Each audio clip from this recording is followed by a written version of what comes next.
What do we do with the pieces of history that refuse to fit?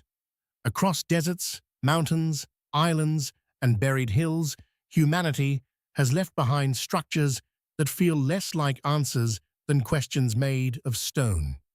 A ring of pillars rising from the Turkish earth, long before cities were supposed to exist. A pyramid in Egypt, aligned with a precision that still humbles modern engineers. Silent statues on a remote Pacific island, turned inland as if still watching the people who raised them. Underground chambers, shattered platforms, unfinished monuments, whole landscapes marked by intention we can sense but not fully recover. For generations, we have looked at these places with the same mixture of wonder and unease. Not because they prove anything supernatural, and not because they overturn everything we know, but because they remind us how incomplete knowledge can be. History is not a straight road lit from beginning to end. It is more often a field at dusk, where some shapes stand clear and others remain half-seen in the fading light. The older we grow as a species, the more we realize that the past was never populated by simple people moving through a simple world. They observed the sky. They moved impossible weight. They built for ritual, for memory, for power, for love of the sacred, for reasons that do not always survive in bones and debris. And sometimes they buried their own achievements, as if sending a message forward without leaving instructions on how to read it. This is not a story about lost magic. It is a story about human imagination meeting the edge of evidence, about what we can measure, what we can infer, and what remains unresolved. Because every monument in this journey asks the same quiet question. When we look into the deep past, are we discovering ancient worlds or confronting the limits of our own understanding? What kind of people build a temple before they build a city? In the dry hills of southeastern Turkey, the earth once kept a secret so old it seemed to belong to another version of humanity. Beneath the soil, at Göbekli Tepe, stood circles of towering stone pillars, carved with foxes, vultures, snakes, and lions, as if the first storytellers had chosen rock instead of paper. These were not crude markers left behind by people struggling through survival. They were deliberate, symbolic, and strangely refined. What unsettled archaeologists was not only the age of the site, but the timing of it. Göbekli Tepe appears to have been raised roughly 11,000 years ago, before farming had fully taken hold, before pottery, before metal tools, before the kinds of settled societies we usually associate with monument building. For a long time, the accepted story was simple. First came agriculture, then villages, then religion expressed through architecture. But here, the stones seemed to whisper a different order. Perhaps human beings gathered to believe before they gathered to harvest. The pillars are immense, some weighing many tons, arranged in ceremonial enclosures that required planning, cooperation, and a shared idea larger than any single person. No ordinary settlement surrounds them. No palace explains them. No easy script survives to tell us who stood there at dawn, what songs they sang, or what they thought the animal carvings meant. And then, in one of the most haunting choices in ancient history, the complex was deliberately buried, not destroyed, not abandoned to weather, buried almost tenderly, as if it had served its purpose and needed to sleep. Göbekli Tepe does not prove that the past was magical. It suggests something more intimate and more startling, that even at the threshold of civilization, human beings were already capable of awe, coordination, and symbolic thought, but on a grand scale. Maybe the first monuments were not built to celebrate power. Maybe they were built to answer loneliness beneath the sky. How do you raise a mountain of stone and make it speak to the stars? At Giza, the desert opens like a page too bright to read all at once. The pyramids do not emerge slowly from the landscape. They confront it. Their lines are so exact, their mass so overwhelming, that even now, in an age of satellites and steel, they can leave a visitor feeling strangely small. We know they were built by human hands. That certainty, in some ways, only deepens the mystery. The Great Pyramid of Khufu once stood wrapped in smooth white casing stones, reflecting sunlight with a brilliance that must have seemed almost unearthly. Beneath that vanished skin lay millions of limestone blocks, each placed with extraordinary care. Ramps, levers, labor crews, quarrying systems, seasonal organization along the Nile. Over the years, archaeology has offered practical explanations, and the evidence points not to enslaved masses or forgotten superpowers, but to a disciplined society capable of astonishing coordination. Yet the facts of construction do not cancel wonder. They sharpen it, because the deeper question is not simply how the pyramids were made. It is why they were made with such devotion to alignment, proportion, and endurance. Their sides point closely to the cardinal directions. Their chambers guide the body inward, through darkness, into spaces shaped by ritual and cosmic belief. These were tombs, yes, but not merely tombs. They were statements about order in a fragile world, attempts to anchor a mortal life to something permanent in the heavens. To build at that scale is to think beyond one lifetime. It requires faith that a future will exist to inherit the effort. The pyramids endure not because they are inexplicable, but because they reveal how deeply explanation can coexist with reverence. Stone, after all, is never just stone in human hands. It becomes memory, ambition, grief, and prayer.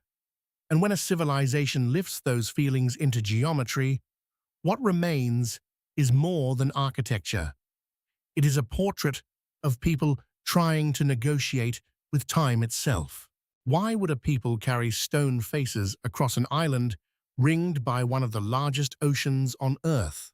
On Rapa Nui, known to many as Easter Island, the statues appear first as silhouettes against the sky, long faces, heavy brows, bodies half hidden in the ground. For years, popular imagination treated them as riddles dropped into the Pacific without context, as if they belonged more to myth than to memory. But the deeper one looks, the more these figures become not symbols of mystery alone, but expressions of a society trying to remain visible to itself. The Moai were carved mostly from volcanic tuff at the quarry of Rano Raraku, where unfinished figures still lie in the rock as though time itself paused mid-breath. From there, many were moved across the island, some weighing dozens of tons. How they traveled remains a subject of study and debate, though experiments suggest that with ropes, skill, and careful balance, some may have been walked upright. The explanation is practical. The effort behind it is still astonishing. What matters just as much is where the statues ended up and what they meant. Many were raised on ceremonial platforms called ahu, facing inland toward the communities rather than outward to sea. That orientation feels intimate. These were not guardians scanning for enemies on the horizon. They were presences watching over the living, embodiments of ancestors whose authority did not end with death. In their stillness, they held memory in public view. The tragedy is that later outsiders often told the island's story as one of failure alone, reducing a complex culture to a warning tale of collapse. That version flattens human lives into a lesson. The fuller picture is harder and more humane. Environmental pressure, social adaptation, resilience, contact, disease, and colonial violence all shaped what followed.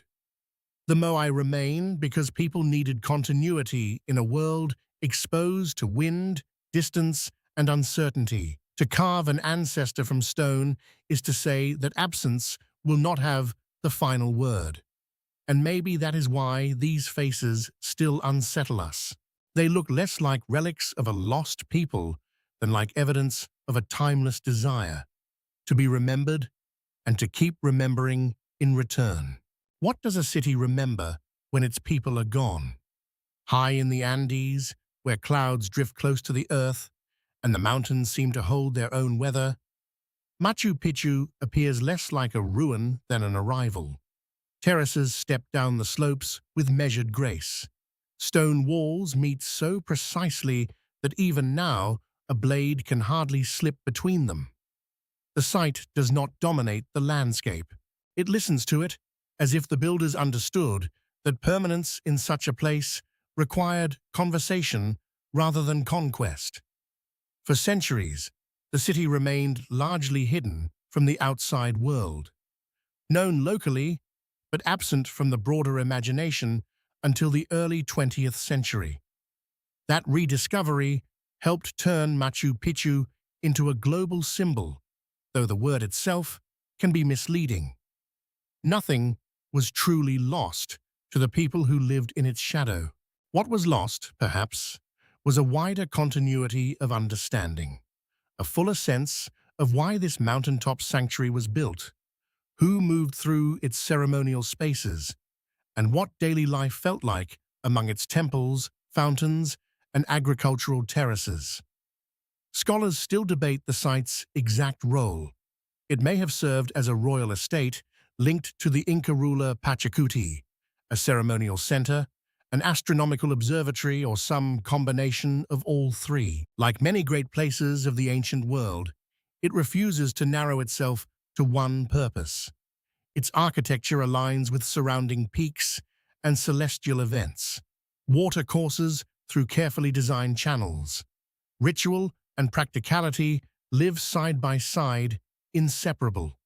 Then came abandonment, likely tied to the upheaval of the Spanish conquest, though the invaders themselves never seem to have found the site. That absence gives Machu Picchu its haunting quality. The structures remain, but the voices do not. What survives is shape, orientation, and intention. And yet, perhaps, that is enough to hear something important. Machu Picchu suggests that human beings are at their most thoughtful not only when they build against nature, but when they build within it. The city asks a quiet question across the centuries. Can wisdom be measured not by how much space we seize, but by how carefully we belong to it? What kind of civilization writes its memory in roads, reservoirs, and stone towers, then lets the jungle take it back? At Angkor, the trees do not simply surround the ruins. They seem to negotiate with them. Roots slide over carved galleries, trunks rise beside towers shaped like lotus buds, and morning light settles on bas-reliefs where armies, gods, and ordinary lives still move across the walls. For a first-time visitor, the feeling can be disorienting.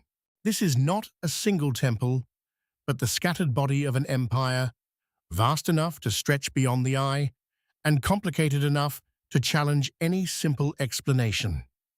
Built at the heart of the Khmer world, Angkor was once one of the most sophisticated urban centers on Earth. Its engineers moved water on a monumental scale, creating reservoirs, canals, and channels that helped sustain dense populations through shifting seasons. Its rulers built temples not only as acts of devotion, but as statements of legitimacy, linking earthly power to cosmic order. Angkor Wat, with its soaring symmetry and celestial symbolism, remains the most famous expression of that vision. Yet it was only one part of a larger living network. What makes Angkor so compelling is the tension between grandeur and fragility. The city flourished for centuries, adapting, expanding, and absorbing religious change from Hindu forms to Buddhist practice. But no system, however brilliant, is immune to strain. Environmental pressure, shifts in trade, political conflict, and the difficulty of maintaining a complex water infrastructure may all have contributed to its transformation. Angkor did not simply vanish in a single dramatic moment. It changed, thinned, relocated, and endured in altered ways. That gradual unraveling matters. We often prefer stories of sudden collapse because they feel cleaner, easier to narrate. Real history is rarely so neat. More often, societies bend long before they break. Angkor leaves behind an uncomfortable and beautiful lesson. Human achievement can be immense, intelligent, and breathtaking, while still remaining vulnerable to forces it only partly understands. The stones endure, but the systems behind them can fade, and maybe that is why the site feels so modern in its silence. It reminds us that complexity is not the same as permanence, and that every civilization, no matter how luminous, must eventually answer to water, time, and change. Why would a people build a road into the sky and leave no clear map behind? In the high desert of Peru, where the land opens into a broad, windswept plain, the Nazca lines wait in a silence so complete it almost feels staged. From the ground, many of them are nearly impossible to understand. A shallow groove here, a straight track there, but from above, the desert suddenly turns into a vast canvas, a hummingbird with impossible grace, a spider stretched in careful symmetry, a monkey curled into a spiral, long geometric bands running toward the horizon, as if someone had tried to draw thought itself across the earth. The first mystery is scale. These geoglyphs cover enormous distances, created by removing the darker stones on the desert surface to reveal lighter soil beneath. The method is simple. The vision behind it is not. The Nazca people, working roughly 2,000 years ago, had no aircraft, no panoramic view from the sky in the modern sense. Yet they composed images that seem made for altitude, as though the land was meant to be read by gods, birds, or imagination itself. Over time, theories multiplied. Were these astronomical markers, ritual pathways, offerings to unseen powers, symbols tied to water, fertility, or pilgrimage? The most careful scholarship suggests that several meanings may have overlapped. Some lines appear connected to ceremonial movement. Some figures may reflect cosmology or sacred relationships with landscape and rainfall in one of the driest places on Earth. The temptation is to search for one answer that resolves everything. The desert resists that impulse, and perhaps that resistance is part of the point. Human beings do not always make things for a single reason. We layer function with reverence, utility with beauty, collective memory with hope.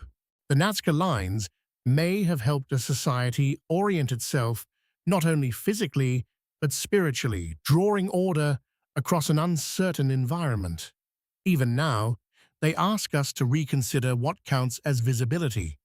Not everything meaningful is made for the eye at ground level.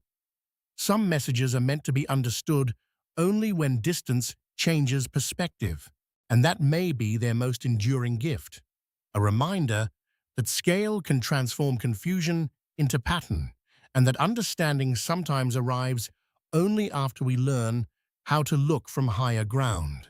How do you build for the dead in a way that keeps speaking to the living? In the Valley of the Boyne, in Ireland, older than Stonehenge and older than the pyramids of Egypt, a great mound of earth and stone rises from the green like a held breath. Newgrange does not look like a fortress. It looks almost gentle, a rounded hill edged with white quartz and dark stone, as if the landscape itself decided to remember something. But once each year, around the winter solstice, the monument reveals the precision hidden inside its quiet form. At dawn, on the shortest days of the year, a narrow shaft of sunlight enters through a roof box above the entrance and travels slowly down a long passage. For a few brief minutes, the darkness at the heart of the chamber fills with gold. It is one of those ancient facts that can feel almost too poetic to be true, yet there it is. A structure built more than 5,000 years ago, aligned with such care that light itself becomes part of the architecture. Newgrange is often described as a tomb, and human remains were indeed found there. But that word can feel too small. The site is ceremonial, mathematical, symbolic. Spiral carvings wind across the entrance stones, their meaning still uncertain, perhaps echoing cycles of time, sun, birth, or return. Whatever the exact beliefs of its builders, they were not merely disposing of the dead, they were staging a relationship between mortality and renewal. That matters because ancient monuments are often reduced to engineering puzzles, as though technical achievement were the whole story. Yet precision can be emotional as well as practical. To align stone with the rebirth of light in the darkest season is to make a statement about endurance. It is to say that death exists, but so does return. Darkness arrives, but it does not hold forever. Newgrange survives because someone long ago believed that memory needed structure and that grief needed orientation. Even now, when the winter sun enters that chamber, it feels like more than a calendar event. It feels like an old act of trust, a community looking into the longest night and choosing, with remarkable tenderness, to build for dawn. What does a circle of standing stones know about time that we have almost forgotten? On a plain in southern England, where the weather changes quickly and the horizon feels ancient, even on an ordinary day, Stonehenge rises with a kind of stubborn calm. It is not the tallest monument of the ancient world, nor the most elaborate, yet few places have drawn so much projection from later ages. Priests, astronomers, kings, pilgrims, skeptics, engineers, romantics, each generation has stood before those stones and seen a different reflection of itself. Part of the fascination lies in how long Stonehenge took to become itself. It was not built in a single burst of genius, but in phases stretching across many centuries. Earthworks came first, then timber structures, then the massive sarsen stones and smaller bluestones, some carried from far away in Wales, moved by means that still inspire debate and admiration. The monument grew gradually, shaped by people who were not chasing novelty, but continuity. Its alignment with the solstices is among its most compelling features. At midsummer sunrise and midwinter sunset, the structure frames light with unmistakable intention. That precision does not mean the site was only an observatory, as if ancient builders were merely measuring the heavens in a detached scientific spirit. More likely, sky and ceremony belonged to the same language. To mark the turning points of the year was to participate in them, to bind community, season, land, and ancestry into one repeating pattern. Stonehenge also reminds us that meaning can survive even when explanation thins. We do not know every rite performed there, every story told around its stones, every grief or promise carried into that circle. But uncertainty does not empty the place. It deepens it. The monument still communicates a human truth older than writing. We have always needed ways to gather around what outlasts us. Perhaps that is why Stonehenge continues to feel alive. It is less a puzzle waiting to be solved than a meeting point between precision and reverence. A place where stone became calendar, threshold, and memory all at once. And in that union, it asks a question that never really grows old. How should we live, knowing we belong to rhythms much larger than ourselves? What do we call a monument that seems to have been left unfinished by history itself? In Lebanon's Bekaa Valley, at Baalbek, the stones do not merely impress, they overwhelm.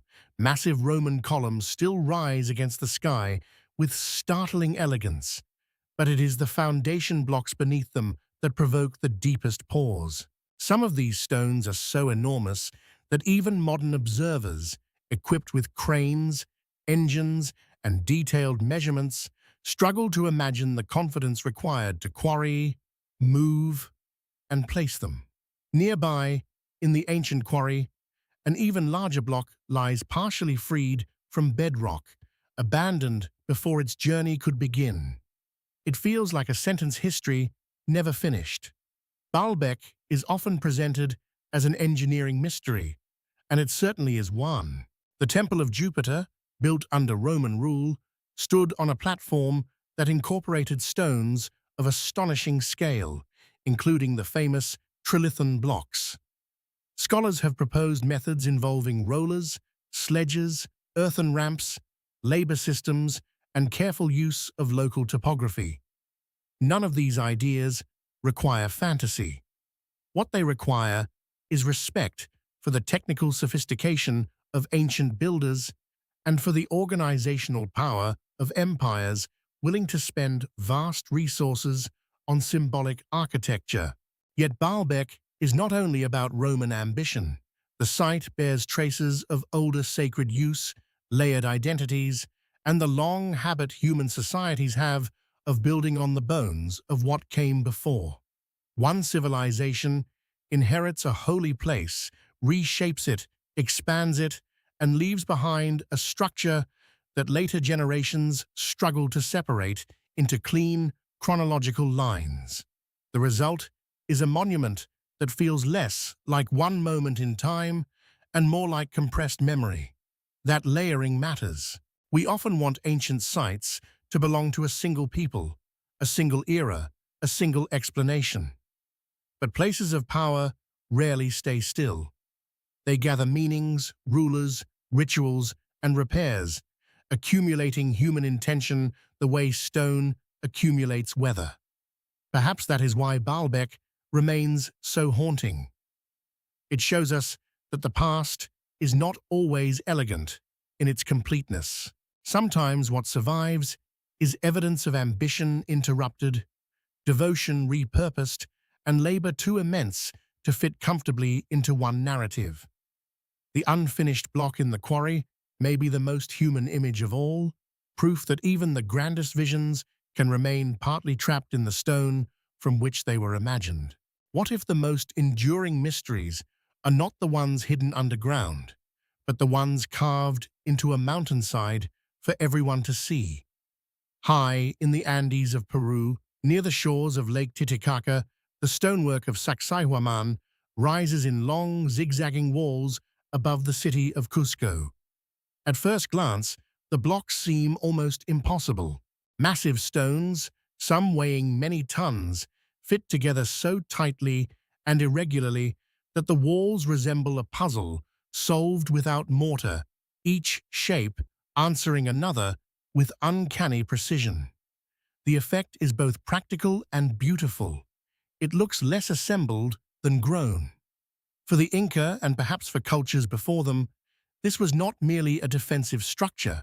It was part ceremonial space, part seat of power, part expression of a world view in which landscape, architecture, and authority were inseparable. The walls echo the contours of the earth. The stones do not force uniformity, they adapt to each other. There is intelligence in that choice, but also philosophy. Stability here comes not from sameness, but from relationship. How these blocks were cut, moved, and set so precisely continues to invite study. Archaeologists point to quarrying techniques, coordinated labor, stone hammers, abrasion, ramps, and the remarkable organizational capacity of Andean societies. These explanations are persuasive, and they honor the skill of the people who built them. Still, standing before the walls, one feels the distance between understanding the method and absorbing the achievement. Technical clarity does not diminish awe. It gives it structure.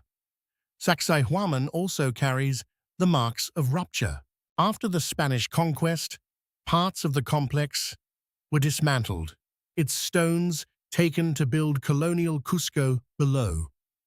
What was once a monumental statement of indigenous engineering and sovereignty became, in part, a quarry for another order. Yet enough remained to speak. Enough endured to resist erasure. That endurance may be the site's deepest lesson. A civilization can be wounded, rewritten, and still leave behind forms that refuse silence. The stones of Sacsayhuaman ask us to look more carefully at what survives conquest, not only walls, but ways of thinking. And perhaps they remind us that true strength is not always found in smooth surfaces or perfect symmetry, but in the patient art of fitting difference into something that can last. Why would a civilization carve an entire city into stone and then let the desert keep its secrets? In the rose-colored cliffs of southern Jordan, Petra reveals itself the way memory often does, gradually, then all at once. A narrow canyon called the Sick twists through shadow and silence, and suddenly the rock opens to a facade so precise and luminous it seems almost theatrical. Columns, pediments, carved ornament glowing in reflected light. But Petra is not a single monument. It is an entire landscape of ambition, adaptation, and belief, shaped by Huans that understood both beauty and survival. Built and expanded by the Nabateans, Petra stood at the crossroads of trade routes linking Arabia, the Mediterranean, and the Near East. Wealth flowed through it in spices, incense, textiles, and ideas. Yet its greatest genius may not lie only in the tombs and temples cut into sandstone, but in the systems hidden behind the spectacle.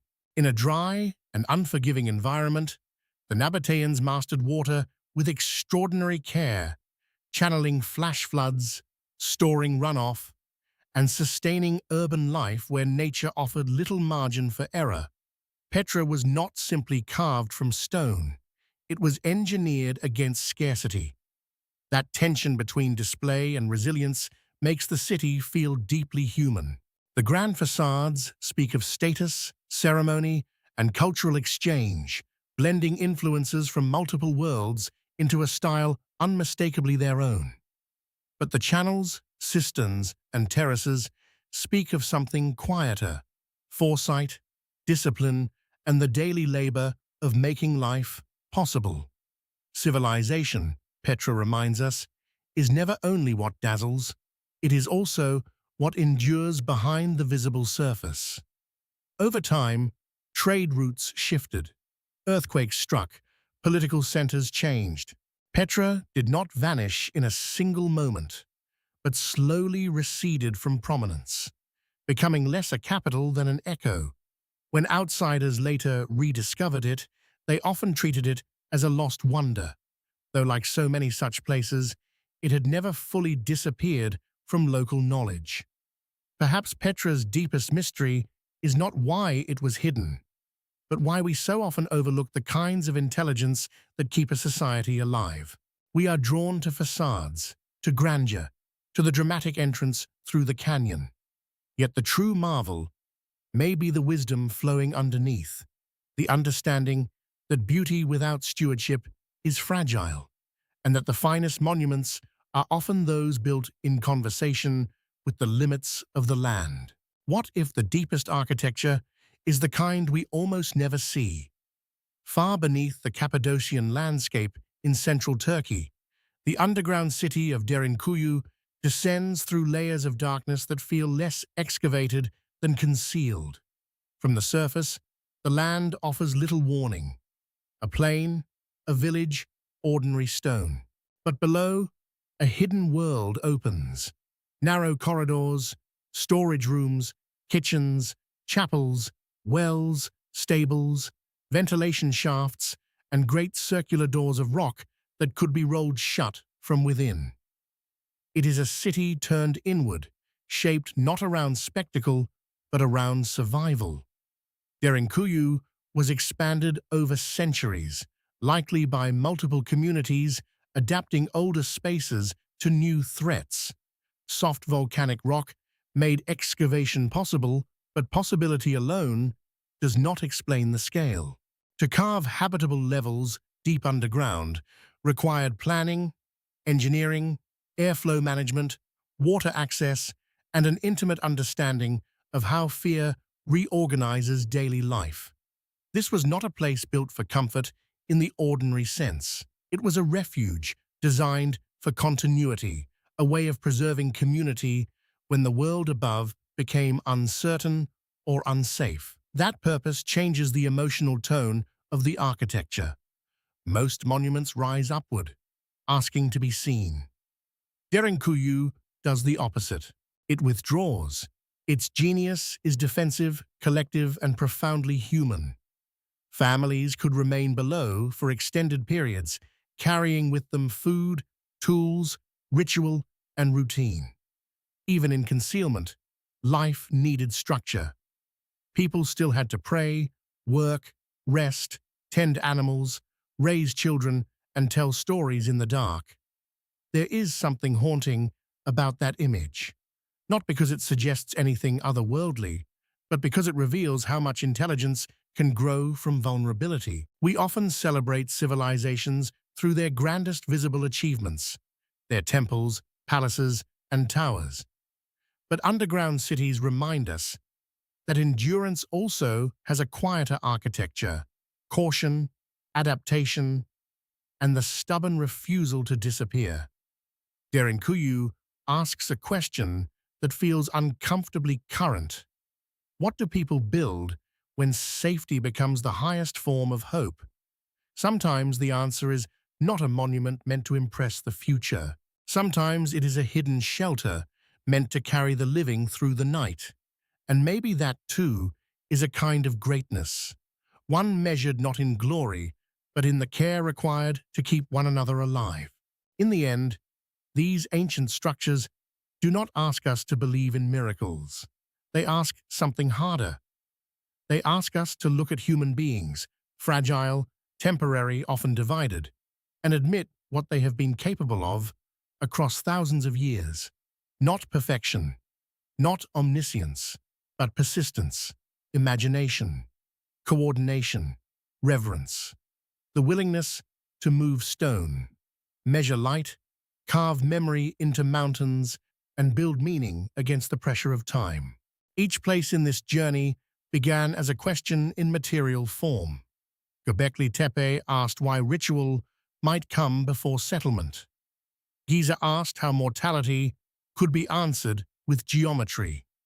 Rapa Nui asked whether ancestors could remain present in stone. Machu Picchu and Angkor asked how power might converse with landscape, even as that conversation frayed. New Grange and Stonehenge turned the sky into architecture. Baalbek and Sacsayhuaman revealed that scale and precision are not the property of one age alone. Petra showed the hidden intelligence beneath beauty. Derinkuyu proved that even fear can produce design shaped by care. And still, for all we have learned, much remains incomplete. That incompleteness is not a failure of history. It is part of its truth. The past survives in fragments because human life itself is fragmentary. Voices fade, names disappear, meanings shift. What remains are traces, walls, alignments, pathways, carvings, foundations through which we try to reconstruct lives we can never fully re-enter. We study these places not to conquer mystery, but to stand in a more honest relationship with it. Maybe that is the deepest lesson these monuments leave behind. Civilization is not only what a culture knows, it is what a culture chooses to preserve, what it dares to attempt, and what it entrusts to strangers in the future. We are those strangers now. So when we look at these stones, perhaps we are not simply looking backward. We are being observed in return, measured by how carefully we listen, how humbly we interpret, and what we decide to carry forward. The question is no longer how these wonders were built. The question is what kind of memory we will leave standing after us.